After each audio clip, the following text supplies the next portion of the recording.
අද අපි කතා කරන්නේ කාටත් නැතුවම වෙන වේදනානාශක ගැන.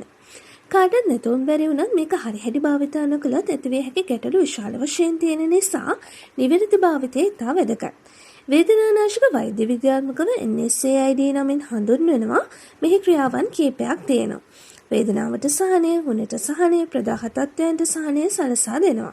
මේ ඖෂධ පෙති, කරල්, ආලේපන, අක්ෂබින්දු, සපසිට්‍රි ආකාරයට වෙළඳපොලේ තියෙනවා. වඩා ඉක්මන් සහනය සඳහා සපසිට්‍රි භාවිතා කරනවා.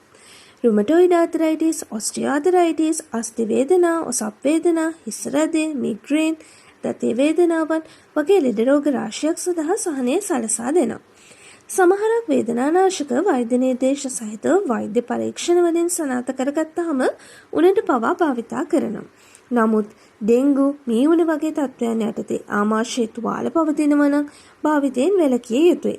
සමහරක් වේදනානාශක ඖෂධ හෘදයාබාධ අවදානමක් ඇති කරන අතර අතුරු ආබාධ විදිහට අධිරුධිර පීඩනය, ආසාත්මිකතා, ආමාශය තුවාල, විෂාදය, හිසරදය වගේ දේත් ඇති කරනවා. එම නිසා අවශ්‍ය වූ විටක වෛද්‍ය නිර්දේශ සහිතව අවම මාත්‍රාවක් ලබා ගැනීම ශරීරයට ගුණදායකයි. ඉතින් මේ වගේ වීඩියෝ එකකින් තවත් දවසක හමු වෙනතුරු ඔබට සුවබර දවසක්.